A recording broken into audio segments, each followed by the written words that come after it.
In world building, size is often mistaken for depth. We assume that to be epic, a world must be endless. We draw continents that stretch for 10,000 miles, believing that distance creates majesty. But in Gyrthalion, we explore a different truth, that a small world is a pressure cooker. A world with no far away is a world where consequences travel faster than armies. Today, we define the scale of our setting, not just in miles, but in tension. Welcome back to the Forge. In our last session, we carved out the shape of the world, the fractured plates, the floating gem, the winds that breathe life into the stone. We built the concept, but a concept cannot be played. To turn a map into a campaign, we need to understand its size. We need to know if a journey takes a week or a year. We move from the abstract to the concrete. To handle these logistics without getting lost in the math, we return to the Worldbuilder's Guidebook, Big Book of Templates. It asks the questions that keep our scale consistent. Let's open the World Size module and begin measuring the stage. The World Size module lies before us. It is deceptive in its simplicity, just 6 questions. But do not be fooled. This is not merely administrative work. This is the geometry of existence. Before we can populate the world with kings or haunt it with ghosts, we must define the physical cage that holds them. If we answer these questions with intent, we give the world its weight.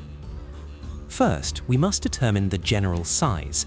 The template demands the diameter and the circumference. This is the choice of the horizon itself. Do we build a boundless expanse, where a man can wander for a lifetime and still be lost? Or do we build a pocket planet, a small, tight sphere where the curve of the Earth brings every enemy closer? Second, we address the scale of the land.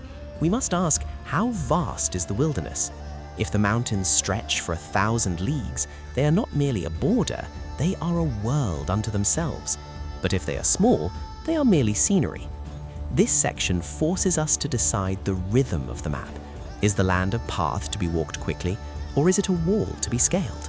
Third, the burden of travel. In high fantasy, we often forget the mud, but distance is the oldest enemy of the adventurer. We must measure the time it takes to march, to sail, to suffer the road. How many days until the rations fail? How many nights until the spirit breaks? Section 3 demands that we codify the cost of leaving home. Fourth, the density of souls. Where do the people cling to life? This is a function of the map's mercy. In a vast world, silence reigns. But in a small world, we are forced together. We cluster in the few valleys that will grow grain. Resources are not found, they are fought for. We must decide, are our cities lonely beacons in the dark, or are they crowded pits of ambition? Fifth, the eye of the sky. We look upward. Even the ground beneath our feet is defined by what hangs above it. Does the sun crawl slowly across the sky? Do the moons hang low, heavy with judgment? The sky is not empty wallpaper, it is a ceiling. It watches, and its scale determines how small we feel beneath it. And finally, the consequence. How does all of this shape the story? This is the final check. A small world offers no escape from your enemies. A large world offers no end to the journey. We must decide the pacing of our history. Do empires rise and fall in a single season of war, or do they rot slowly over eras? The map dictates the drama. These are the laws of the cage we are building. Now we must inhabit the danger. Let us take these principles, step through the gate, and see how these laws shape the rock, the water, and the hunger of Gyrthalion. Applying this to Gyrthalion, we define a pocket planet model. The diameter is 3,043 miles, roughly 38% of Earth, slightly smaller than Mars. Now, that sounds small, but in a fantasy context, small means interaction. It means a villain in the north is a threat to the south today, not next year. It means the players can actually aspire to see the edge of the map. We aren't building a sprawling void, we are building a dense, interconnected web. Now, a small world usually means low gravity, John Carter jumping over buildings. We didn't want that. We wanted Gyrthalion to feel grounded, so we gave it a hyper-dense core, The gravity remains standard, but the implication changes. The planet is packed tight, it's rich in heavy metals. This manifests in the red belt, where the iron core literally pushes up through the crust. It solves the physics, but more importantly, it makes the world feel solid, unbreakable. But how does this scale translate to the table? We need a ruler. At the world map level, we establish a hex standard of 125 miles. That might sound abstract, so let's contextualize it. Crossing a single grid square, like the Central Isthmus, is roughly the same trek as crossing Western Europe. A forest that looks like a small patch on this map is actually 400 miles of wilderness. It is vast enough to swallow an expedition for weeks, yet small enough that a determined party can cross it in a season. If distance is the enemy of the traveler, then time is the weapon. And in Gyrthalion, time moves differently. Because of the planet's rotation, the day is 25 hours long. That single extra hour accumulates. It changes the rhythm of the world. The sun, the Caliphon, does not race, it crawls. It hangs heavy in the sky, prolonging the heat, stretching the shadows until they feel like physical weights. The afternoon here is not a fleeting moment, it is a trial. The geology creates a cruel irony. We have a world made of iron, but you cannot eat iron. Because the habitable land is so squeezed by the mountains and the sea, we see the Oasis effect. Civilization does not sprawl comfortably across the plains. It stacks on top of itself in the few fertile basins that exist. This inverts the economy of D&D. In Gyrthalion, gold is common. You can dig it out of your backyard, but soil? Deep, black, arable soil? That is the rarest treasure on the planet. Empires here do not go to war for mines, they go to war for mud. A single valley of wheat is worth more than a mountain of silver. Finally, we look at the logistics of war. The maximum distance between any 2 points on the continent is roughly 2,500 miles.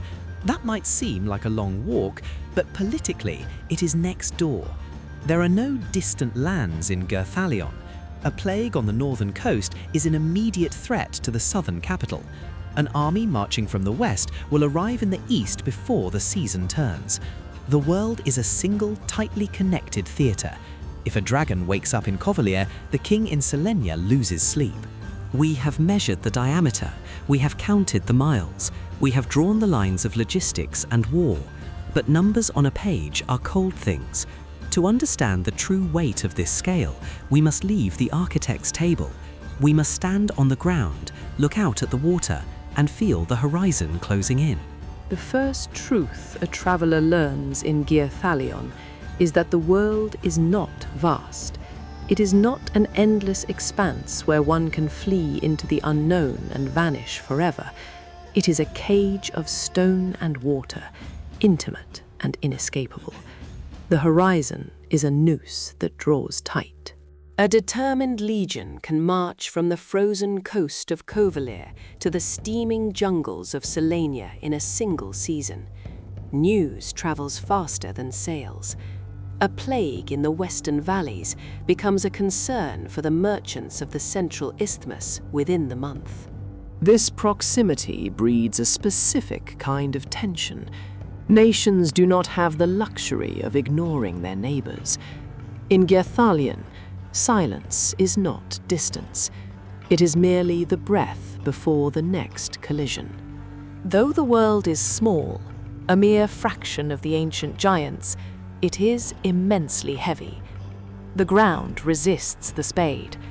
Dig a few feet beneath the loam of the Cymari, and you strike bedrock, dense with iron, lead, and the heavy metals of a violent creation. Gravity here is not lighter for the world's small stature. If anything, it feels more insistent, a constant hand upon the shoulder, pressing down. This density shapes our hunger. Gold and iron are torn easily from the Rudna spine, but deep, fertile soil is a rarity. We live on a treasure chest that cannot feed us. The great wars of our history are not fought for mines or jewels, they are fought for the river valleys and the arable mud. A king in the mountains may sit on a throne of gold, but he will starve without the grain of the lowlands. In Gyrthalion, a bag of seed is worth more than a crown of silver. Because the air itself is heavy, the sky acts as a lens. The Caelethon, our distant golden sun, does not appear as a small coin in the void. Magnified by the dense atmosphere, it hangs in the heavens like a bloated, burning shield. This magnification plays a trick on the mind. Though the day passes, the sun's immense size makes its movement seem lethargic. It does not race, it crawls. It casts long, deliberate shadows that stretch across the provinces, weighing down the hours. We do not count the minutes. We measure the weight of the light in the fifths, marking the passage of the day not by numbers, but by the quality of the glare. 1. The rise. The cold, grey hours when the mist lifts from the Cyredian deep and the world remembers its shape. 2. The apex. The brief, brilliant clarity when the Caelethon conquers the looming moons and shadows retreat beneath our feet. 3. The slant. The long afternoon where shadows begin to reach eastward like fingers grasping for the night. 4. The gloam. The violet twilight, sacred to the Gwyllion, when the boundaries between the living and the Morvath grow thin. 5. The null. The deep dark, when the world holds its breath, and only the brave or the desperate light a fire. Travel is measured not in miles, but in obstacles. To move from the western basin of the Dolina to the eastern sanctuary of the Kaimari is to assault the spine of the world. 2 great walls define our geography. In the west, the Stena Ridge creates a fortress of the highlands, forcing all traffic towards the coast. In the east, the Rudeness Spine rises like a rusted saw blade, its magnetic ore spinning our compasses into uselessness. These walls funnel all life toward the Virat, the central isthmus. It is the world's bottleneck, the single choked throat of the continent. If you wish to walk from north to south, you must pass through the gate. It is a place of eternal migration and eternal conflict, where the desperate caravans of the north meet the merchant armies of the south, and where the road is paved with the bones of those who could not pay the toll. The horizon is close, the earth is heavy, and the cage is locked. And just like that, the ink is dry. We return from the world back to the page. Gyrthalion began as a blank sphere. By simply defining its size and its constraints, we have derived a magnetic mountain range, a heavy metal economy, and a culture that fears the horizon. This is the power of structural world building. The story didn't happen by accident. It happened because we measured the stage first. You can follow along with this process on your own with the help of the Worldbuilder's Guidebook, available at the link below. In the next video, we will dive into the hydrography and land masses. We've drawn the outline of Zapadia and Ostravia. Now we need to carve the river valleys and fill the oceans that define them. If you found this useful, remember to like and subscribe to follow the journey while we build Gyrthalion. Until then, keep your pencils sharp and your desk clear.